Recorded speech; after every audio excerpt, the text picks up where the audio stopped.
There, today I'm working on my 97 GMC Sierra. I'll be working on the rear drive shaft. Anyways, let's see if this is not too jumpy. You can see a little bit of play there. So I'm going to have to take the drive shaft out and look at replacing that U-joint. I might have to replace the rear seal off my differential or my transfer case as well, because it looks a little bit oily around here. So I guess the first thing I'm going to have to do is I've jacked the truck up and put on jack stands, and I've also sprayed some liquid wrench on my nuts on the back, my bolts in the back. So first thing I'm going to do is get my wrench and disconnect that, and then I can pull my drive shaft out and replace that worn U-joint. Now before I do anything, I'm going to just make sure that the U-joint I have is the right size. It should be the right one for my truck. My truck has the aluminum drive shaft. So anyways, I think it's looking the same.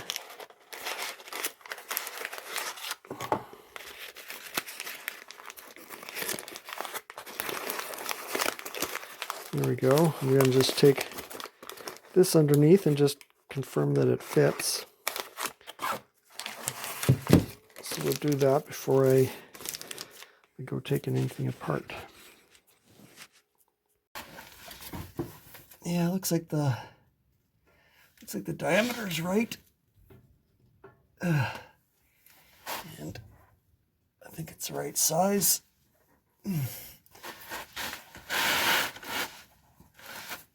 Yeah.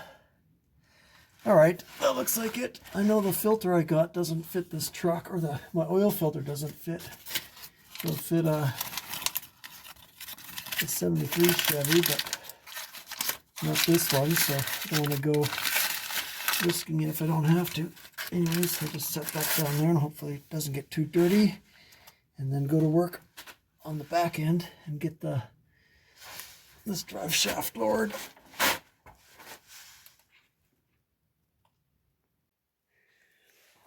There we go. Let's see here. Okay. Yeah, it looks to be, let's see if you can see this. Yeah, it looks to be about 11 millimeter. There's not a lot of room to get in here. Got a 11 here, so I don't think I can get in here with the ratchet at all. I'll have to use my wrench. Let's see if I can get these loosened. That one comes out all right. Maybe the rest of these will be okay.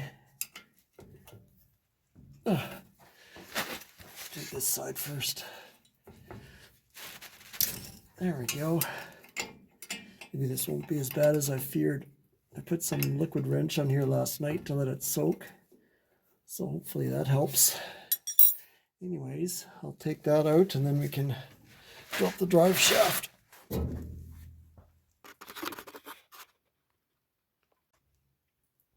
Yeah, the Haynes manual says to mark the drive shaft to make sure it goes back in the same way, because this is all balanced. So I'm just going to do that before I forget here. Anyways, I'll make a little tick mark there, and then I'll make a mark here like that.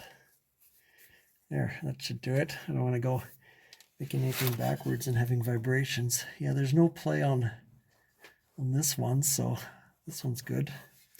Anyways, I'm just going to finish taking these screws out, and then I'll lower it down onto my cardboard box here, and then I can slide it out the back of the truck, and so I can work on it. There. Back end of the drive shaft is off. I had to pry at it a little bit with the handle of my crescent wrench to get it to kind of pop out of the yoke, I guess, or to get the U-joint ends to pop out of the yoke. But anyways, I put a bag over that just to keep everything kind of contained. Anyways, I'll drop it down on my cardboard box as I slide out that end. I think what I'll have to do is put a tray underneath it in case the transfer case is leaking, but anyways, that'll be the next thing to do here. There, I got this dragged from under the truck, so I guess the first thing I'm going to do is get my pliers and remove these clips. And then after that I'll use my ball joint press to push these out. Their cotter pin pliers seem to work pretty good at getting these guys out. Just snap them in and there we go. Sometimes I need to use a pick to kind of work at it, but yeah, that comes out pretty easily. I guess the next thing is to get a socket that'll fit in here so I can pop these guys out.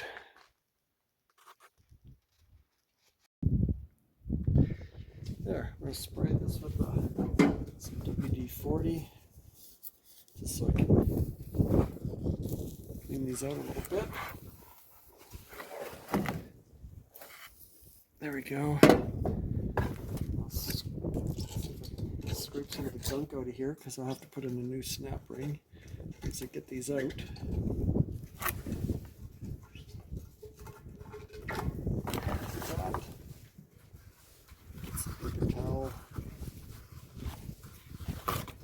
That looks like the wind's blowing my camera around a little bit. So you get the shaky video.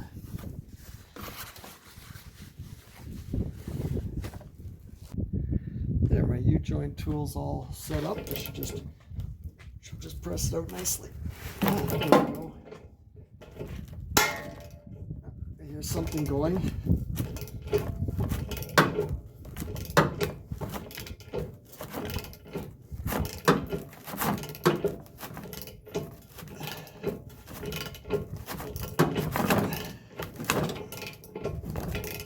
There.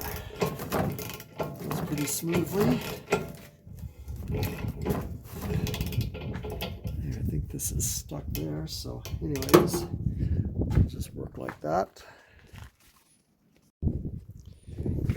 Yeah, these you can see these bearing surfaces are looking pretty rough, so I can definitely see why this isn't working. Anyways, I had to use my hammer and chisel to get the last one out there, or if I can grab onto the end with the vise with my channel locks that have worked from my other one.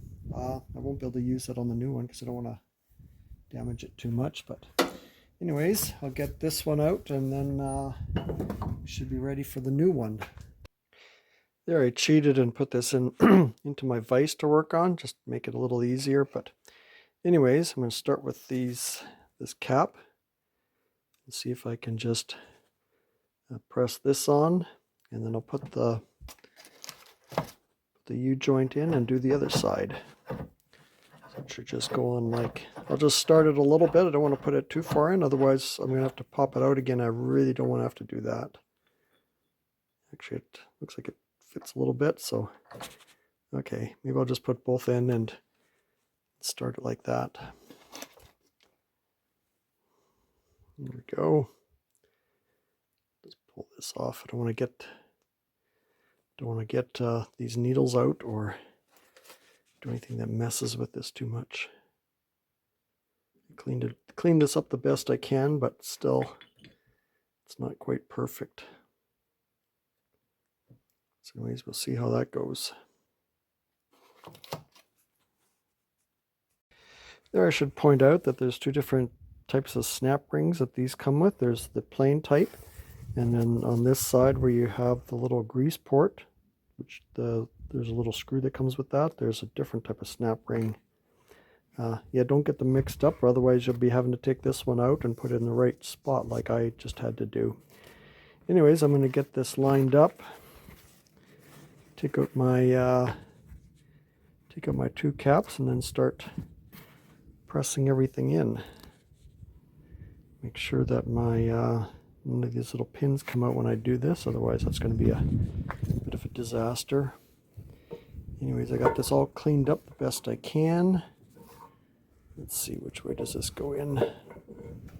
There we go. All right, start Pressing these two things in now, and I'll be all finished, and I'll be able to get it back on the truck.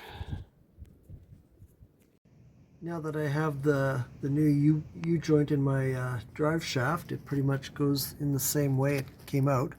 I have gone and replaced my my output shaft seal. I do have another video for that if you want to see it. But anyways, I'm going to remove the paper towel and then see if I can get this into place. There you go. Just like that. Hopefully my cups on the back don't come out while I'm trying to do this. But it should be pretty straightforward from here.